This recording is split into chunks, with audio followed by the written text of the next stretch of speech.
Bienvenidos y bienvenidas a la unidad número 2 de la asignatura de Análisis e Investigación en Ciberdelincuencia del Máster de Análisis e Investigación Criminal. En esta unidad número 2 nos vamos a centrar ya en tipologías criminológicas. Vamos a hacer análisis del ciberespacio en función de diferentes tipologías criminológicas. En un primer momento pues hablaremos de diferentes aspectos relacionados con los cibercriminales, la cibercriminalidad en general en el ciberespacio, para luego ir hacia dos aspectos que creo que son interesantes, como es la ciberguerra y es el ciberterrorismo. Para todo ello vamos a seguir un artículo de la profesora Sánchez Medero del año 2012 que viene dividido, como podéis observar aquí, en las siguientes partes. Primero haremos una pequeña introducción donde hablaremos pues de la hiperconexión, más que interconexión, la hiperconexión que tenemos actualmente en el ciberespacio, los nuevos problemas y amenazas que están surgiendo y cuál es la actividad de los delincuentes terroristas y de los estados. Después haremos una serie de definiciones sobre el cibercrimen, el ciberterrorismo y la ciberguerra para terminar con la parte más importante de esta unidad, que es el uso de Internet por parte de los grupos terroristas para su financiación, para hacer guerra psicológica, para reclutamiento, para la interconexión y comunicación, coordinación y ejecución de acciones, y también como fuente de información, entrenamiento y propaganda y adoctrinamiento. Pero también el uso que se está realizando del ciberespacio, no Internet, sino ciberespacio. Creo que es mejor hablar del ciberespacio por parte de los estados, a través de las oficinas gubernamentales, una parte interesante y muy importante como son los sistemas de control y por último los ejércitos de cibersoldados. Finalizaremos con tres aspectos fundamentales en cuanto a la delincuencia en la red, como es la obtención de dinero, el bloqueo de website o los ataques conocidos como ataques de denegación de servicio y por último la propagación de malware, y finalizaremos pues con unas pequeñas conclusiones. Muy bien, para empezar vamos a aterrizar con una pequeña introducción, que es algo que también hemos visto en la unidad precedente, ¿no? En el que pues actualmente estamos en una de las revoluciones que no tiene precedentes. ¿Y qué es lo más característico de esta revolución en la que estamos inmersos? Bueno, no tiene precedentes, esto sería discutible, pero en nuestro caso no tiene precedentes por la rapidez en la que se producen los cambios en esta revolución en la que estamos inmersos y porque todo parece que está interconectados, los sistemas de seguridad y defensa, los sistemas comerciales, los sistemas energéticos, los sistemas bancarios, los sistemas sanitarios, los de comunicación, transporte, todo está hiperconectado y de ahí surgen pues una serie de nuevos problemas y amenazas. Esta autora nos comenta que hasta el momento no se ha producido un gran ciberataque que haya afectado de una manera masiva, por lo menos nos hayamos dado cuenta de que nos ha afectado de una manera masiva. Bien, es cierto que no ha sido así, pero hemos sufrido y seguimos sufriendo multitud de ciberataques que en un momento dado pues se ha puesto la voz de alarma por parte de diferentes expertos, por parte de diferentes responsables gubernamentales, en el que, bueno, aparte de que estamos inmersos en una ciberguerra, eso lo trataremos después, pues parece ser que un ciberataque global, un ciberataque hacia un estado concreto incluso, pues puede generar múltiples problemas. Es decir, el riesgo existe ahí, aunque no hayamos tenido todavía un gran ciberataque, aunque hablaremos luego de algunos, como por ejemplo el ataque que sufrió Estonia en el año 2000, en el año 2015 y después en repetidas ocasiones. Pero aquí lo importante es el uso que realizan delincuentes terroristas y el propio Estado en este sentido. Para eso debemos definir las siguientes cuestiones. ¿Qué es el cibercrimen? El cibercrimen pues no es más que nada que los delitos tradicionales llevados a este nuevo ámbito, a este ámbito del ciberespacio, bueno, nuevo ámbito, a este ámbito de comunicación. Y tenemos de todo, delitos económicos, fraudes, espionaje informático o incluso delincuencia organizada, crimen organizado. Lo característico, lo que os he comentado, el ciberespacio. Después, el ciberterrorismo. Bueno, pues el ciberterrorismo no es otra cosa que la convergencia en este ciberespacio del terrorismo, es decir, el terrorismo que utiliza el ciberespacio. Veremos para qué. Y la definición que tenemos aquí es la forma en la que el terrorismo utiliza las tecnologías de la información para intimidar, coaccionar o para causar daños a grupos sociales con fines políticos religiosos. La definición de terrorismo, pero llevada al ciberespacio. En este caso, pues es un medio que, con lo que buscan los terroristas, una de las características fundamentales es que consiga causar el mayor daño posible y también la mayor difusión posible de sus acciones. Debemos diferenciar en esas dos cuestiones, pero luego vamos a entrar un poquito más. Y por último, la ciberguerra lo podemos entender, o lo que nos dice perdón, esta autora, es que es una agresión promovida por un Estado y dirigida a dañar gravemente las capacidades de otro para imponerle la aceptación de un objetivo propio.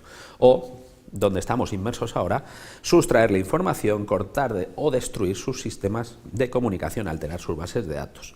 Y en este caso, pues podemos hablar de cyberwar o de network, que son dos sinónimos de esta ciberguerra. Aquí lo importante, o quizá lo más característico, o quizá la importancia de esta ciberguerra y la diferencia con la guerra son sus propias características, lo característico de esta guerra. Y es que es su complejidad, su asimetría, que los objetivos son limitados, que es de corta duración, que hay menos daños físicos para los contendientes, para los soldados, que hay mayor espacio de combate, que hay menor densidad de tropas, que hay una transparencia, una lucha intensa por la superioridad de la información y que también aumenta la integración y exige mayores exigencias a las personas que están intentando frenar los diferentes ataques. Pero aquí me quedaría sobre todo con el ámbito de la asimetría, en el que cualquier pequeño estado en el ciberespacio puede ser un gran estado y puede originar daños en esta ciberguerra que pudiera causar cualquier estado con mayores potencialidades en el ámbito físico. Y aquí, pues quizá los objetivos de la ciberguerra también es otro de los aspectos que debemos tener en cuenta, como es dañar un sistema, interrumpir o romper el flujo de información, destruir físicamente la información del adversario, reducir la efectividad de los sistemas de comunicación del adversario, impedir al adversario acceder y utilizar los sistemas y servicios críticos, engañar a los adversarios, todo lo que tenemos en cuanto a propaganda, y luego lograr acceder a los sistemas del enemigo para robarles información, pero a la vez también debemos tener una serie de competencias que son defensivas y es, a la vez que se desarrollan estas acciones ofensivas, las competencias defensivas de ser capaces los estados o ser capaces los ejércitos de parar estos ataques. Y aquí, pues siguiendo a esta autora, nos dice que existen tres clases de guerra. La clase 1, que es el Personal Information Warfare, la clase 2, que es el Corporate Organizational Level Information, y la clase 3, que es el Open Global Scope Information Warfare. Este último quizá es el más interesante porque está relacionado también con el ciberterrorismo, y aquí el debate intenso que existe entre la diferencia de la ciberguerra y el ciberterrorismo. Yo creo que lo podemos situar, en este caso podemos situar la diferencia en cuanto a si es un Estado el que está detrás de los ataques que se están perpetrando o si son grupos que no se han constituido como Estado, aunque bueno, ahí teníamos también diferentes problemas con el ISIS, el califato. Pero bueno, yo creo que en ese caso, para poder distinguir estos problemas, es importante que podamos definir lo que es el ciberterrorismo y lo que es la ciberguerra, y sobre todo que tengáis en cuenta las diferencias que existen entre uno y otro. A continuación pasamos a conocer cuál es el uso pasivo por parte de los grupos terroristas y de los estados, el uso que se realiza en Internet por parte de los grupos terroristas y de los estados. En este caso nos dice la autora que es un uso pasivo, todavía no es un uso activo, aunque vamos hacia ese uso activo. Debo deciros que aunque este artículo pues ya tiene sus años, pero marca piezas fundamentales que debemos conocer, y efectivamente esa evolución se ha producido, en la que el terrorismo pues está utilizando de una manera más activa la red. ¿Y cómo lo utilizan los grupos terroristas? Bueno, pues en primer lugar lo usan para su financiación, es un nuevo medio para recaudar fondos, para recaudar dinero. Sobre todo también la relación que existe con la ciberdelincuencia organizada, en la que le suple a los grupos terroristas, le suple de una serie de servicios, le da una serie de servicios para poder extorsionar, para poder transferir dinero o para lavar este dinero, ¿no? Aunque al grupo terrorista no le interesa lavar el dinero, pero sí le interesa ocultar la financiación, y ahí es donde se relaciona ese lavado de dinero con la financiación del terrorismo. En segundo lugar tenemos la guerra psicológica. Lo más interesante, que luego enlaza también con otras características, con otro uso que realizan los grupos terroristas, es que es un medio sin censura. Internet es un medio sin censura, donde se puede propagar cualquier tipo de información, y en este caso nos sirve para transmitir una imagen interna de vigor de ese grupo terrorista, sus fortalezas, su pujanza. Además lo hacen de una manera muy cuidada y con medios que son bastante interesantes y bastante importantes para poder llegar, incluso han llegado a crear videojuegos, y sobre todo el impacto que puedan llegar a tener para infundir ese temor, ¿no? Ese terror, que es otra de las características fundamentales de los grupos terroristas. Y este es un medio, sí que es uno de los usos que se está realizando de manera intensiva por parte de los grupos terroristas. Después tenemos el reclutamiento, en el que, bueno, pues igual que vertemos esta información sobre las acciones que se pueden llevar a cabo, sobre el poder que puede tener ese grupo terrorista, pues también existe información para poder, en este caso, información para poder reclutar a diferentes personas en este sentido.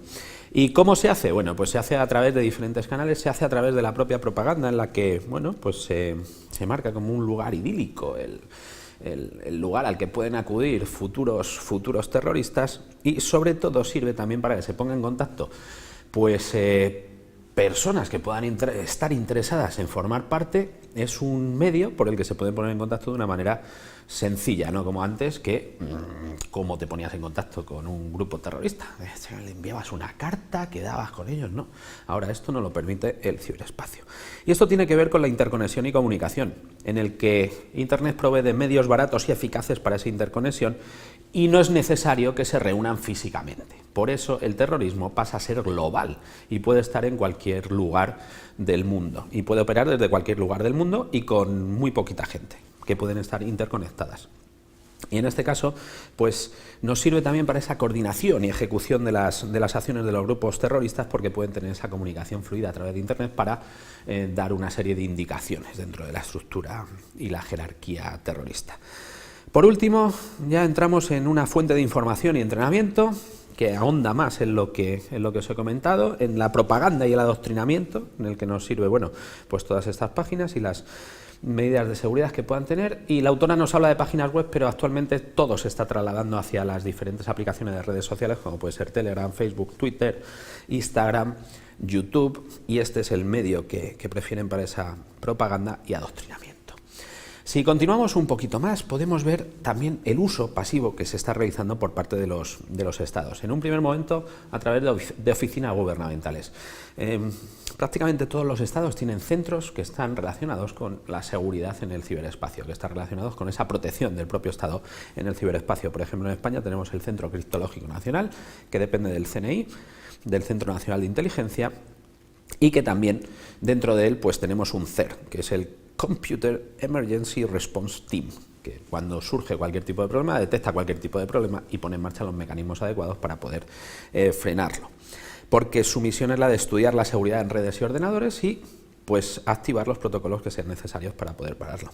Después tenemos en España el Centro Nacional de Protección de Infraestructuras y Ciberseguridad, que provee pues esa protección tanto física como cibernética de las diferentes infraestructuras críticas que podemos tener en nuestro país. Y como sucede en España, sucede en la mayor parte de países, existen estos centros. Y quizá es más destacable la unidad que tenemos, el Centro de Excelencia para la Cooperación en Ciberdefensa, que depende de la OTAN, que está ubicado en Estonia, en Tallinn, para la seguridad de los países miembros de la OTAN, la ciberseguridad de los países miembros de la OTAN. En un segundo momento tenemos sistemas de control. Todo se escucha, todo se tramita, todo llega. En este caso hacia diferentes países. Quizá uno de los primeros pues fue Echelon, o la Gran Oreja, que era una alianza entre diferentes países, Estados Unidos, Gran Bretaña, Canadá, Australia y Nueva Zelanda. Y lo que se hace pues es recoger información por múltiples medios, todo lo que está en la red, y lo que se hace es que se explota y lo que nos dicen es que al final pues se convierte en inteligencia para tratar de frenar pues amenazas que están latentes. Ha habido diferentes problemas también en el que ha servido, tenemos casos en los que esta información que han recogido los estados también ha sido parte de espionaje industrial y ha servido pues para organizar la política internacional en diferentes cuestiones. Tenéis ahí pues diferentes ejemplos de lo que ha podido suceder, problemas entre China, Estados Unidos, también entre Gran Bretaña y Australia, con diferentes empresas proveedoras de servicios, que se ha visto con la información que existía en este sistema, pues que había algún problemilla. Pero si ahondamos, pues tenemos también Enfopol, que esta es una red europea en la que están diferentes estados europeos, y también Carnivore, que es pues es uno de los aspectos que trabaja el FBI, es uno de los sistemas que están anclados en el FBI, y luego está la Dark Web, que está desarrollado por el gobierno estadounidense. Y estos son los que más o menos se pueden conocer, o haciendo un poco de historia de los que podemos conocer. Todos los que no conocemos también existen. Es decir, que existen más allá de estos que os acabo de comentar. Y por último, pues tenemos los ejércitos de cibersoldados. Vemos que existen ejemplos de unidades ciber en casi todos los ejércitos occidentales, y quizá uno de los factores importantes o uno de los ejemplos que se suele poner es el ejemplo de China y su ejército cibernético de reservistas. Y bueno, ya para ir terminando, vamos a ver el uso o la presencia de los delincuentes y los criminales en la red para tres cuestiones fundamentales. La primera es la obtención del dinero de manera fraudulenta, en el que tenemos diferentes procedimientos. Phishing, el procedimiento de phishing quizás es el más extendido, que es engañar de alguna manera para obtener datos de una persona, datos bancarios de una persona, y proceder pues a robarle el dinero. Y aquí lo que sí pondríamos el acento es en la ingeniería social, el aspecto del factor humano, donde la mayor parte de fraudes se producen en el ciberespacio, se producen en este medio, ¿no?, en Internet, pero aquí tiene mucho que ver ese factor humano y lo que pueden hacer las propias víctimas propicias, un poquito también lo que hemos visto en la unidad número 1. Aquí también hay otro aspecto que es interesante, que es el de los ciberocupas, ¿no?, aquellas organizaciones o personas que lo que hacen es que ocupan dominios y después se los venden a las marcas y demás, y todo esto pues también es una especie de extorsión, o los portales de subastas que tenemos que son fraudulentos en este sentido.